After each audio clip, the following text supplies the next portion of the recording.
Live from the SABC's Auckland Park studios, welcome to this week's Friday edition of the Watchdog. My name is Vuyo Mvoko, and here's what's coming up on tonight's show.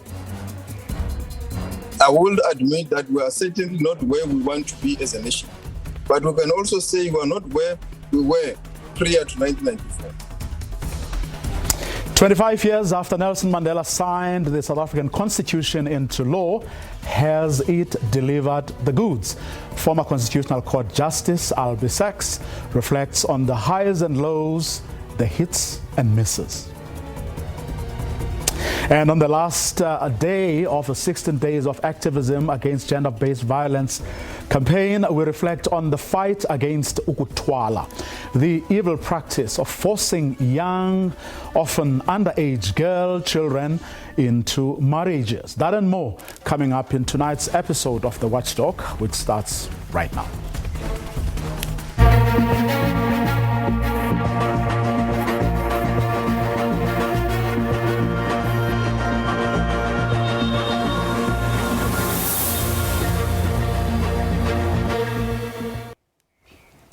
To kick us off, here's an insert prepared for us by our senior reporter, Yolisa Njamela. The Constitution of the Republic of South Africa was approved by this court, the Constitutional Court, on the 4th of December 1996. It would take effect a year later, on the 4th of February 1997. This court serves as a protector and ultimate guardian of the Constitution. But before it took effect, the late former President Nelson Mandela signed the Constitution into law in Sharpeville in the Vaal Triangle on the 10th of December 1996. Sharpeville, one of the oldest townships, was chosen as a commemorative gesture in remembrance of the 69 people who had died during a peaceful demonstration. They were demonstrating against the vicious past laws on the 21st of March 1960. We solemnly honor the pledge we made to ourselves and to the world that South Africa shall redeem herself and thereby widen the frontiers of human freedom. The Constitution drastically transformed the legal, political, social and economic landscape of the country. At the time, government asserted that the crafting of a vision for a new democratic South Africa reflected in the Constitution was a deliberate choice. That was a choice the ANC made, to go for constitutional democracy, because parliamentary democracy was proven to be a dictatorship that was used by the apartheid government for various and nefarious activities that led to the perpetuation of prejudices against black people.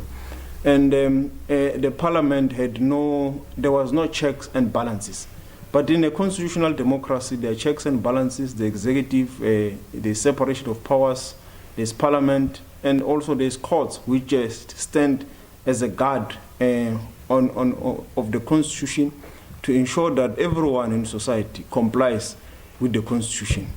The esteem the South African Constitution enjoys is largely due to its attempt to give effect to citizens' socio-economic rights. Besides human and political rights, Chapter 2 guarantees the right to housing, healthcare, food, water and education, amongst others.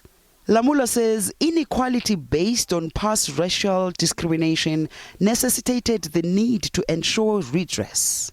The Constitution had to be transformative. It then gave directive to government of the day to put legislations to achieve the socio-economic rights on issues of water, access to land, access to health, access to education. Hence, we have been able to move progressively towards issues of water access, human settlement, and as you are aware, on the land, we have been able to do some work in terms of the Restitution Act and also the redistribution, where we have been able to redistribute about 11% of the land. which is still not enough, but at least something was done. The land should have been returned into the hands of the rightful owners. The recent debates around Section 25 of the Constitution have, however, questioned the Constitution's ability to resolve issues such as land inequality. Political parties, such as the Economic Freedom Fighters, have asserted that the clause stands in the way of proper land reform in its insistence that landowners be compensated for expropriated land. The Constitutional Court, as the custodian of the Constitution, ensures that the values and principles contained in the country's apex law are not contravened. Some legal minds say there's been decreasing focus over the years in advancing the material conditions of ordinary people. The Constitutional Court initially started off with, for instance, TAC, the right to life through the death penalty, antiretroviral medication, the right to housing. It started off very well from that perspective, and that foreshadowed what we thought would be coming for years to come. But what has happened with the Constitutional Court over the last decade, 15 years or so, is that it has waded into government space. We have been dealing with the motion of no confidence, for instance, for the president. We're dealing with Nganja. We're dealing with governance failures. And what we're seeing is the Constitutional Court is really weighing very closely, teetering on the edge of keeping the country alive from that perspective, because Parliament is not doing its job. Despite its imperfections for many South Africans, the Constitution remains a barricade against the excess of executive power, a beacon of hope towards a better life, and a promise of the upholding of dignity for all citizens. Yodisa Njamela for SABC News in Johannesburg. So, 25 years on, are we living up to our Constitution? Well, for some reflection, we have on the line struggle veteran and former Constitutional Court judge, Justice Albie Sachs. Good evening, Judge. Thank you so much for your time this evening. Good evening. There's a lot of echo on the sound for me, but I can make out what you're saying. But if the technicians can make it easier for me, I'll be very grateful. But it's lovely to be on your program. I often watch you, and I feel quite honored to be the guest this evening. Thank you so much, Judge. Well, I was looking at the preamble to the Constitution, recognizing the injustices of our past, honoring those who suffered for justice and freedom in our land, and respect for those who have worked to build and develop our country. Have we done that in the most meaningful way, so that, or to the extent that at least the majority, of South Africans can say we are indeed moving in a recognizable direction? Well, let me start with the achievements, and then I'll deal with the deficiencies. But the achievements are important. We've had 5 or 6 general elections, free and fair. They used to say, the racists used to say, black people can't rule. Democracy is not for Africa. It took us 1,000 years in Europe to get democracy. In fact, it was the black leaders in South Africa who supported democracy, the apartheid leaders who denied that our country was ready for democracy. And to that extent, the Constitution has provided the mechanisms, the Independent Electoral Commission, we vote, our ballots are free and fair. And when the leading party, the ruling party, loses elections in Joburg and Tshwane and elsewhere, it steps down. So that's a big achievement. In other countries, change comes about when tanks roll into the streets, 1 million people go into the square. We use democratic institutions. That's number one. Number two, South Africa is not an equal, it's not a fair society. It's not a safe society, but it's a very open society. And the Constitution gives people the right to complain, to demonstrate, This is my second or third time I'm on SABC today, and I feel so proud of SABC. You guys were captured at one stage, but the Constitution was there to enable critics of that whole process to say, no, we want a public broadcaster that's not in the pocket of any political leaders. And through mobilization, that's been achieved. And so it's a pleasure for me to be on the SABC now. And it's not just SABC. We have great investigative journalists. People speak their minds. South Africans are not afraid to speak their minds. That's a huge achievement in line with the Constitution. Then we've got strong political parties competing vigorously.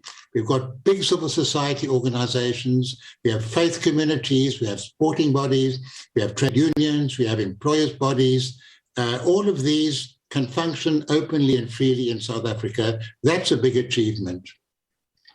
In some cases, the elements in the Bill of Rights have been exceptionally important. I still remember so vividly the Treatment Action Campaign case, where tens and tens of thousands of people living with HIV, demanding access to antiretrovirals, on the ground, the poorest of the poor, got together, they organized a Treatment Action Campaign case, they got good journalists to promote their cases, they got great lawyers to litigate on their behalf, and the Constitutional Court ordered that the government was obliged to provide antiretrovirals. That saved South Africa. The Constitution saved South Africa then. People were dying in their hundreds of thousands. And the access to antiretrovirals, we now have the biggest ARV program in the world because of the Constitution. And there are other examples of things that have been done, protections that have been given. 3 presidents have had to bow down to the Constitution, not just President Jacob Zuma recently. Nelson Mandela, very early on, when the court declared certain proclamations it issued unconstitutional, and he said he accepted the decision of the court, and as president, he must be the first to show respect for the Constitution as interpreted by the Constitutional Court. President Thabo Mbeki was maybe not happy with our provision on antiretrovirals, but he accepted it and allowed a big ARV program to emerge.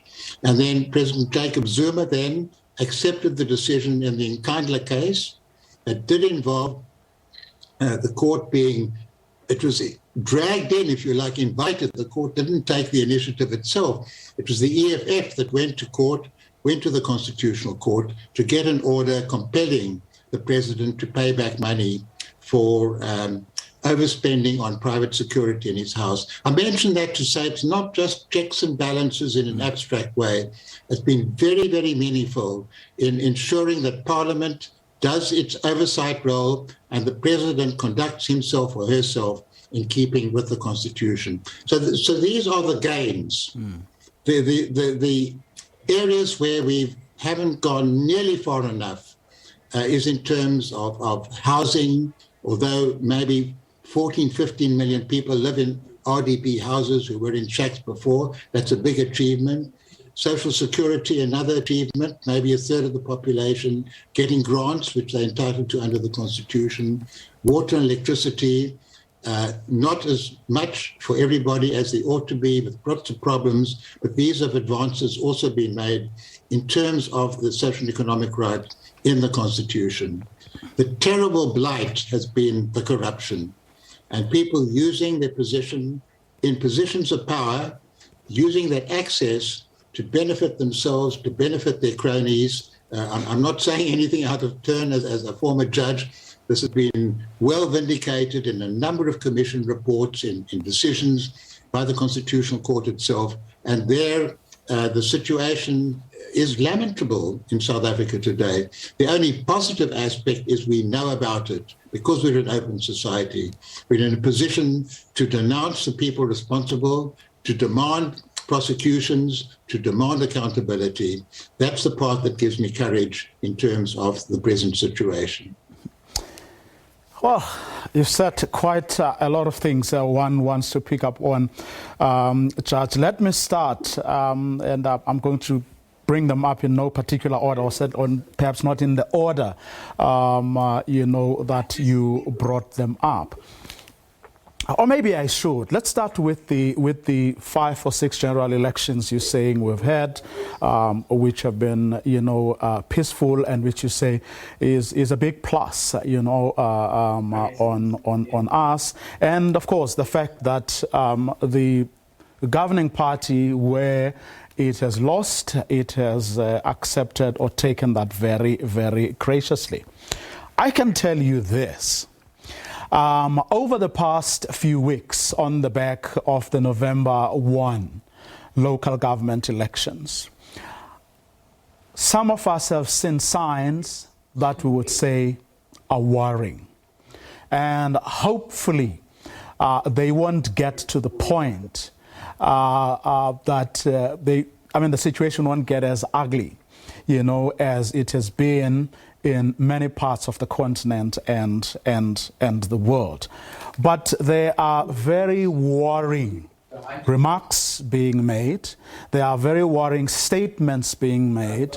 There's a great deal of a projection of blame, where it is, if it's not the SABC, that's decampaigned the ANC, it is the IEC that didn't give the ANC enough time to be able to campaign and do all the necessary things that it needed to do to run a proper election. Mind you, every other party that contested or candidate that contested the election was subjected to the same 6 or so weeks that the ANC was subjected to. And it is on that, yes, admittedly, nothing worrisome at this stage has happened. But if the start we are seeing on the back of the ANC losing key metropolitan areas is anything to go by, we may be in for something that we perhaps haven't seen up to this point. Well, I think it's always better to be overcautious than to be too relaxed. But I don't see the signs of a coup, somebody, armed people coming to take over the SABC, locking you up, putting a pistol to your head. As far as I know, the president of the country has said we've got to get used to being in opposition. So the fact that certain political figures have made these accusations, that they felt upset because they were putting pressure on SABC, SABC held firm, I don't see that as alarming. I see it as disappointing, perhaps, a certain lack of maturity, perhaps, on the part of the people making those statements.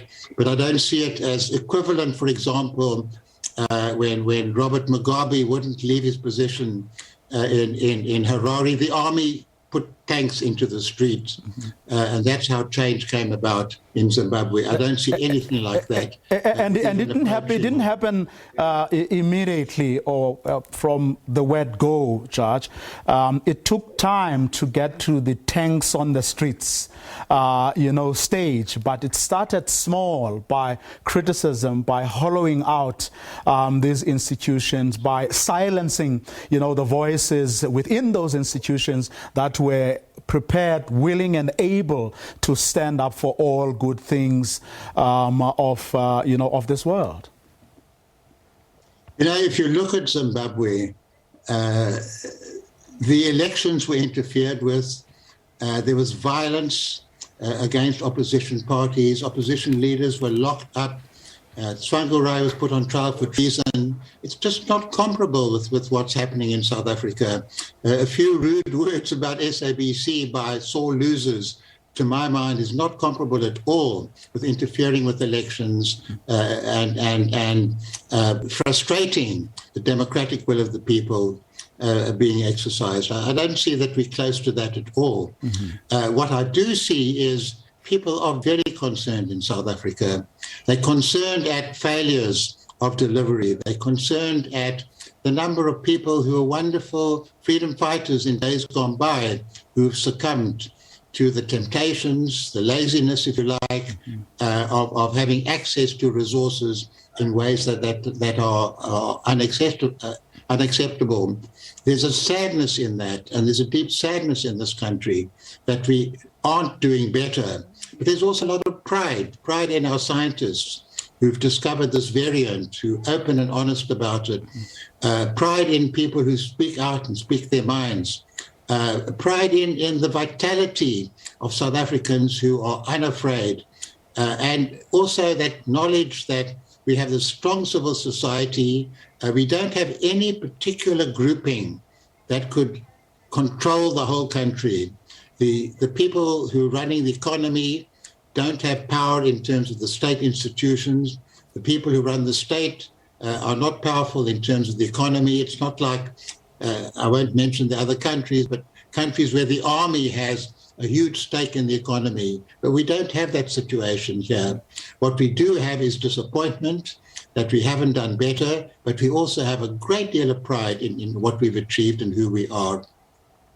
Yeah, I'll get in a minute to ask you about how you then think we can do better, or where the challenges are with regard to delivering on, socioeconomic rights and advancing, the material conditions of many of our compatriots by giving them water, land, proper sanitation, and so on. But just to finish a point from just going back to where you started, you're saying as much as we are an unequal society, we are an open society. And then you went on to cite examples about, for example, an SABC that was once captured, but which is now sort of, back on its feet.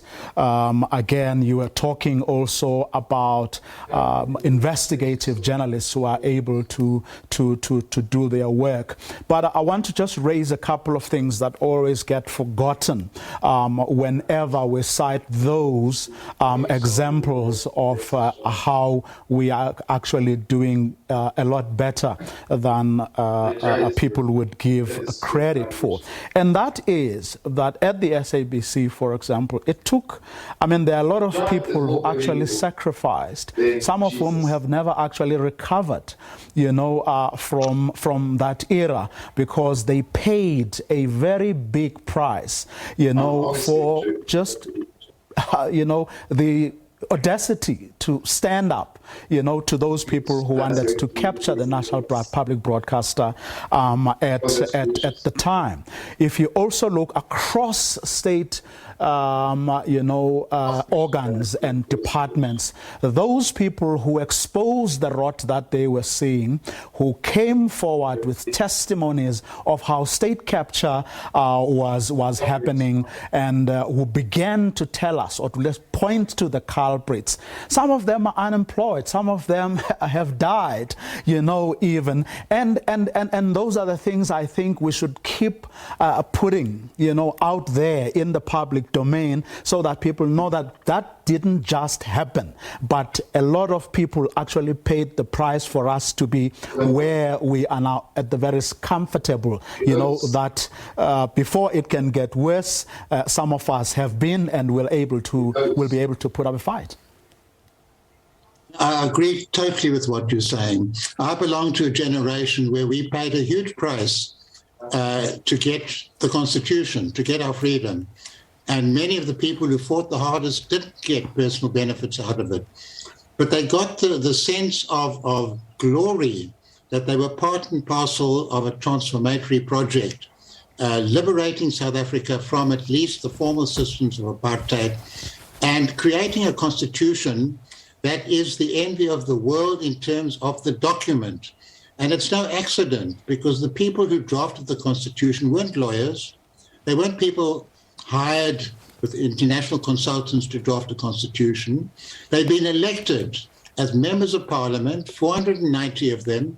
Half of them had been in jail, in exile, in the resistance movement. Many had been tortured, had been banished, had survived assassination attempts. And we had a powerful women's movement saying we don't want power to be handed from one gang of men to another gang of men. Rights for women must be included. We had a very powerful labour movement represented in that parliament, drafting the terms of the Constitution. So the Constitution itself embodies the spirit of freedom, of liberation. The failure has been to use the instruments, to use those values in ways that have continued, if you like, the liberation of South Africa in ways that we anticipated and hoped for. All praise to the people, the whistleblowers, all praise to the people inside SABC and elsewhere who spoke out. Some of them have at least had the pleasure of feeling vindicated in what they did. I think we all owe them an immense debt of gratitude for speaking out at a time when it wasn't easy. Now it's easy to speak out in retrospect. They did it when their jobs were on the line, their health was on the line, their salaries were on the line. How do we then judge and show or make sure that going forward, people don't have, in other words, this democracy, doesn't have to work. This constitution doesn't have to come to life at the expense, of those people. In fact, we often forget as soon as, those episodes, are over. How do we ensure that that never happens again?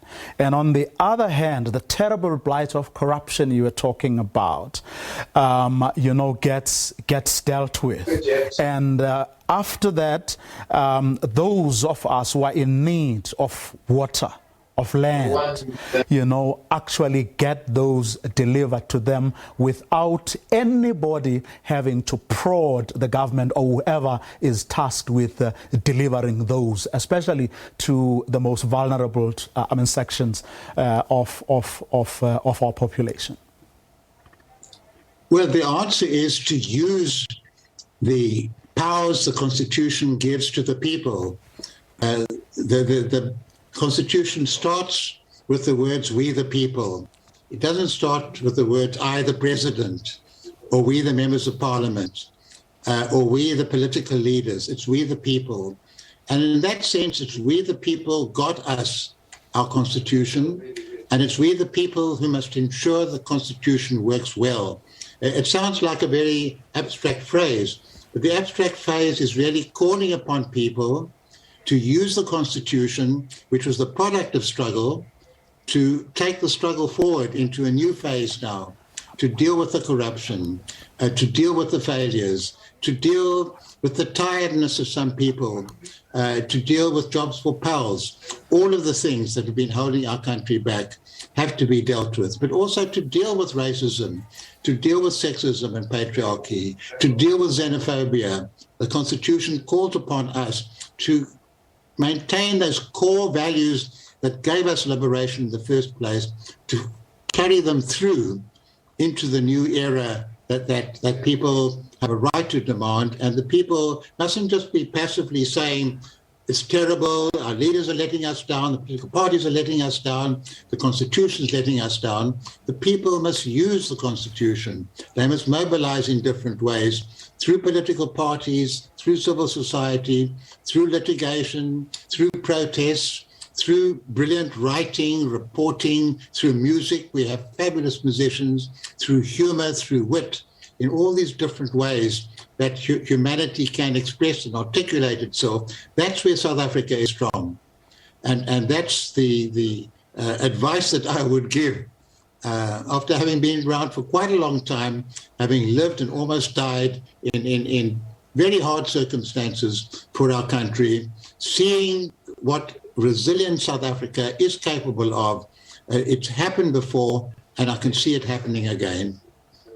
Judge, in the short time we had, we were able to touch on a number of things that have a lot to do with Chapter 2 of the Constitution, which contains the Bill of Rights. We're able to talk about, freedom, belief, and opinion. We're able to talk about, healthcare, food, water, social security, political rights, and all those things. But if I was to take you back as we conclude, where I started, which was with the preamble to the Constitution.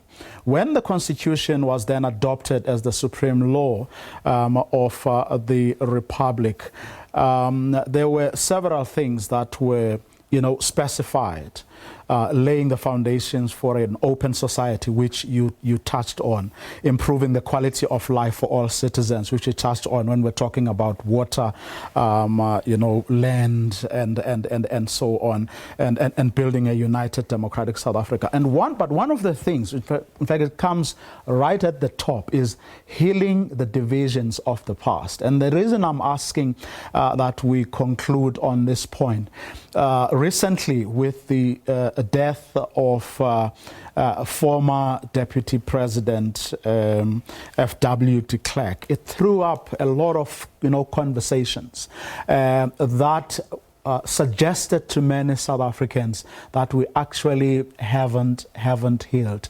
Just your comment on that, especially as we are going, in a week's time, we will be talking about or commemorating National Reconciliation Day. Well, I think the big gain we've made is these issues are out in the open now. We've got rid of formal apartheid, of open discrimination in the laws and so on. We haven't got rid of covert apartheid, the assumptions and attitudes. And what's happened now, through a number of different actions, the Fallist movement was electric. It was painful, sometimes shocking, but alive and vibrant, dealing with the covert, if you like, colonial outlooks and attitudes in our universities, and it got results that one can see tangibly in the universities today. And we need a number of other actions like that. They are painful. We've got to get used to hearing the anger, the disappointments, the challenges, the critiques of people who feel not enough has changed in terms of access to resources, in terms of who call the shots, in terms of who deal with all the soft areas of power, if you like, in ways that they simply feel that they're superior. These things have to be challenged. They are being challenged. And I see that as an advance because, if you like, the painful aspects of the past are not being suppressed. They're being acknowledged because they're still painful today. And I think maybe that's why, and let me end with this, our biggest growth industry is stand-up comedians. And one of our greatest exports is our music. And sometimes the comedians and the musicians are ahead of the rest of the nation because they can speak truth in a very South African way, unmistakably South African way, and get people to listen to them, to follow, to move, to dance with them. I'm using that metaphorically and in practical ways. South Africans have dealt with much more serious crises in the past. We've got through them. And I feel with good leadership, good action on the ground, looking into each other's eyes, finding ways of working together, we can get through the crisis that we're living in today. Judge, thank you so much for your time this evening. Thank you, Vuyo. That's, of course, Judge Albie Sachs, who is a former Constitutional Court judge, but also a struggle veteran, reflecting on the highs and lows, the hits and misses, as today we commemorate 25 years of our Constitution. Now, one of the people who caught my attention today was the Justice Minister, who made remarks at one function where South Africans had gotten together to commemorate this day. Just take a listen to a bit of what the Justice Minister had to say earlier today. In spite of progressive intentions and achievements, a lot still needs to be done by all of us in this country and the entire group, and that no nation is an island. We all need a peaceful world for the world to thrive.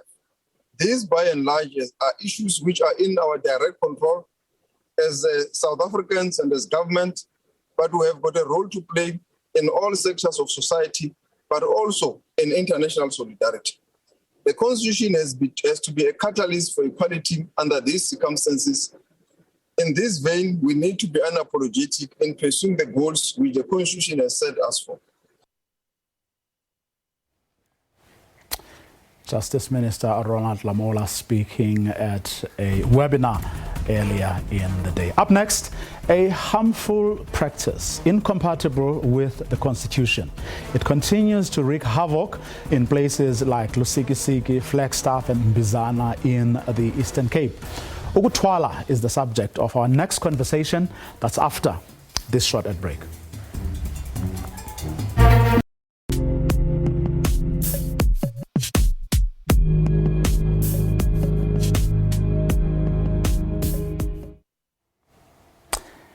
Imagine your daughter, a minor, being kidnapped, assaulted, thereafter raped, and then forced into a marriage with a man old enough to be their father or even grandfather. Without any due regard to the women and children's rights we just spoke about with Judge Albie Sachs, which are enshrined in the Bill of Rights of our Constitution. It is happening here in South Africa in 2021.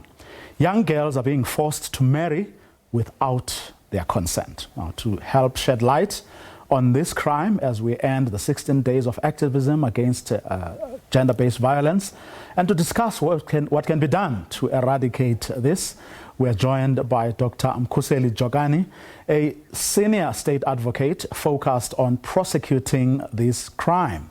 We're also joined by independent cultural expert Phumla Madiba.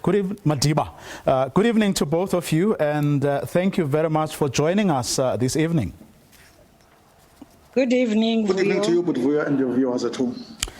Dr. Jogani, let me start with you. I mean, a lot of South Africans would be surprised because we hardly hear, about this, that this practice is still continuing in places like, in parts of Pondoland that I've just mentioned.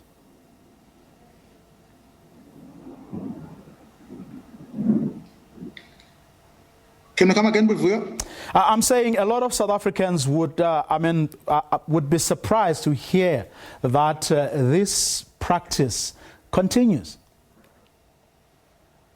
But Vuyo, unfortunately, this practice is still prevalent in South Africa, more particularly in the rural parts of the Eastern Cape, notably in the East Pondoland of the Eastern Cape, in places like Lusikisiki, Mbizana, Flagstaff, and other places like Engcobo and other places. It's still prevalent.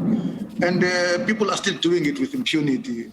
Really, this has become very, very, very serious. And as such, as a country, we need to take action in terms of addressing this serious challenge that is confronting our children in the rural parts of the South African Republic. Phumla, at the end of the day, it boils down to, things that at face value, and I'm sure Dr. Joanne is going to come in on this. At face value, you're talking about kidnapping here. You're talking about rape. One wonders why it has proven to be difficult to actually prosecute these crimes. I agree with you. I'm wondering too why it's difficult to address the criminal actions in the guise of ukutwala. What is happening and what is rife now in many areas and almost everywhere is criminal. And it is not ukutwala as it used to be, because it involves, it affects, and it violates the rights of small girls. I don't even want to say young girls. Young girls are never ready and never to be married.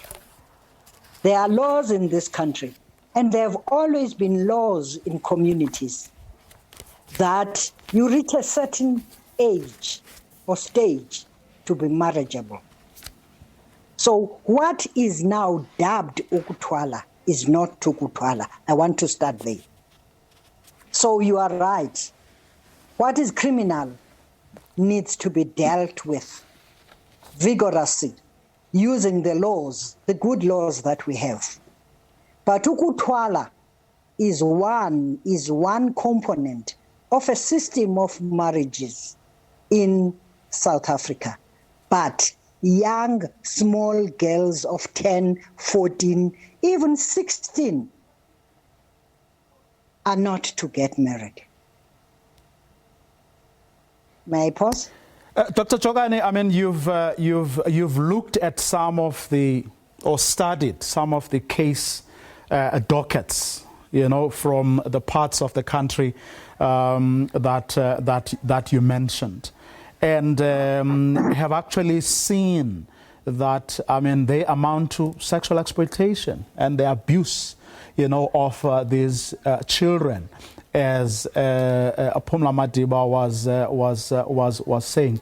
What is making it difficult to, one, call this what it is, which is abuse and sexual exploitation of children, and the practices that lead to it are rape, kidnapping, and all those things?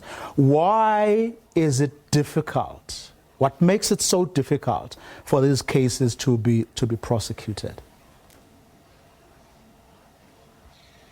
But the problem around this issue of ukutwala, you know, is the whole question of it being underreported. You see, one of the challenges that we've faced, you know, is that people who are victims of this practice of ukutwala, you know, for one reason or the other, are reluctant to come forward. And also the other problem that I think is also contributing in them not coming forward to report these harmful practices, you know, in rural parts of the Eastern Cape, is that there is a tendency, you know, amongst the rural folk, you know, to seek, you know, to discuss the things amongst themselves. And it is within that context that as NPA, we've started a project that is called Undabezitha, really to ensure that we involve our communities in trying to deal with these issues. For instance, we've got the program called Undabezitha, which involves traditional leaders. Just recently in Bizana, if I may be specific, on the 17th of August, we have called about 25 traditional leaders in that particular area, because we have noticed that young children are being raped and their cases are being discussed, you know, traditionally, and men, you know, that are perpetrators are being fined, you know, goats and cows. Taken a position to say that let's go to traditional leaders, let's go to traditional communities and raise awareness about these issues. I'm happy to say that there has been a commitment from traditional leaders to work with NPA to ensure that they don't discuss these issues at home, they don't discuss these issues at traditional courts. They must bring these cases within the criminal justice system so that the law can take its course. And even today, with Vuyo, as I speak with you, we had an engagement with the Eastern Cape Provincial House of Traditional Leaders to raise these issues so that we can work together as communities, both rural and urban communities. Because the issue here is that this practice of harmful cultural practices, it's not only happening in the rural areas, but it's also happening in urban areas. So it is within that context that we're urging our communities to work with us as NPA to ensure that they report these cases. If you look at the legislation that we have, it enjoins people that knows about these cases to come forward and report these cases. For instance, if you look at the Sexual Offences and Related Matters Act, Section 54, it enjoins people that knows that children are being abused sexually, you know, by elderly people to come forward and report these cases. And also there is also another provision in the Children's Act that enjoins people to come forward and report these cases. So as NPA, I can tell this country that we are doing everything in our power to ensure that these cases are reported. And also, in all these areas, in Eastern Cape currently, we've got 10 Tutuzola care centers that also assist in terms of ensuring that it encourages people to come forward and deal with these cases so that we can be able to prosecute these cases. And I'm happy to say that we have been able to prosecute some of the cases, comparing to what was happening around about 2010 up until 2020. You see, we have seen a drastic drop in terms of these cases, you know, because we have prosecuted these cases without any fear and contradiction. Phumla Madiba, do you think, I mean, when we've just come out of an election period where politicians stopped at nothing to, you know, pass their message, to mobilize communities to vote for them and buy into their plans, programs, or dreams. Do you think they are doing enough to, mobilize these communities against this practice? The elections have come and gone. Forget about anyone talking about all the promises that were made. Let's leave that one. I just want to respond to my colleague who has just articulated all the attempts, the efforts that are in place, that are led by the NPA. This is a concern for everyone. Individuals, families, communities, and the whole nation or the whole society. This cannot be dealt with by NPA, which NPA deals with criminals that have been caught, catches and deals with them. There's a need to re-socialize society. There are a number of factors that lead to this whole thing. They include drugs, liquor, they include, the value, the extra value that has been put on money. Because you may find that in some instances, and in my legal experience, when we're dealing with this particular case with the CRL Rights Commission, some parents actually give away their own children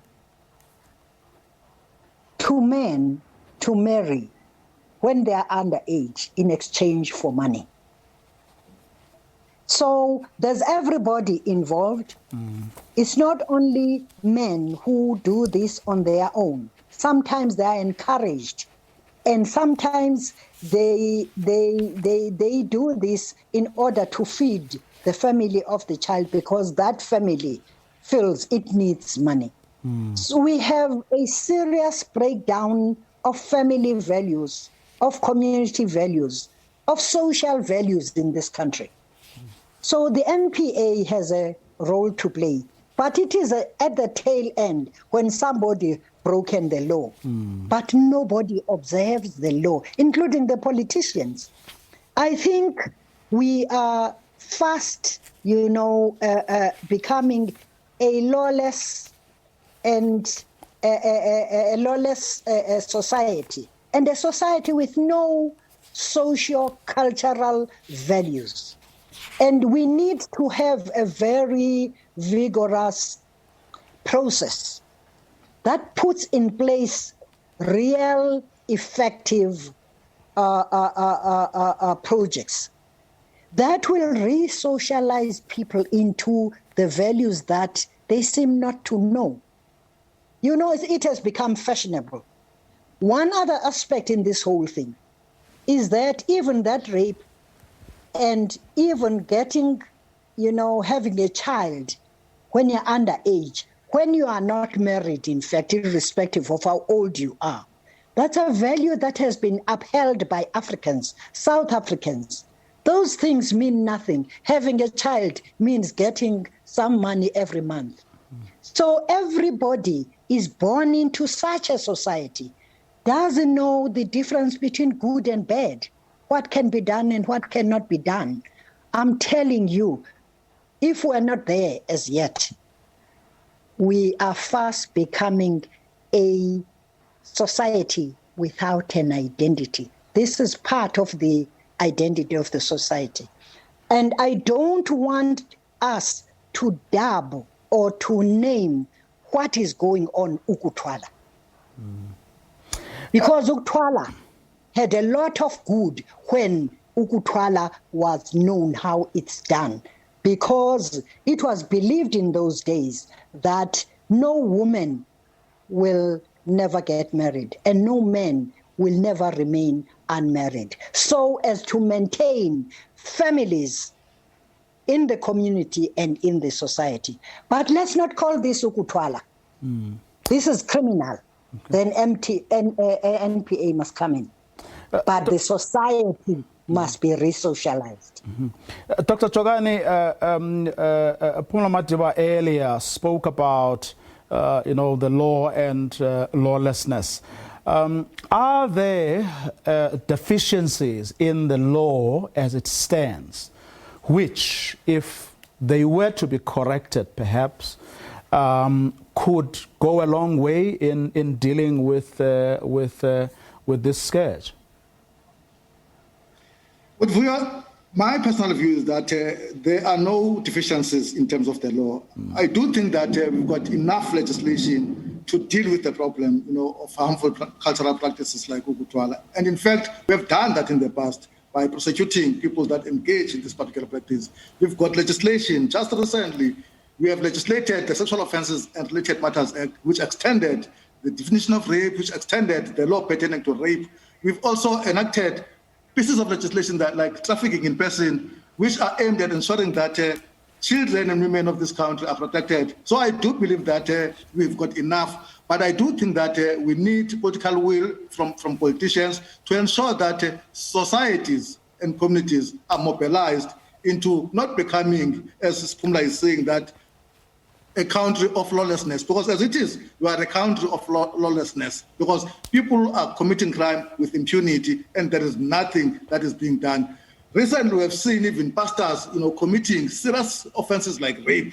You see, so that's what it has become in South Africa. So I do think that we've got adequate legislation to respond to this sketch of harmful traditional practices.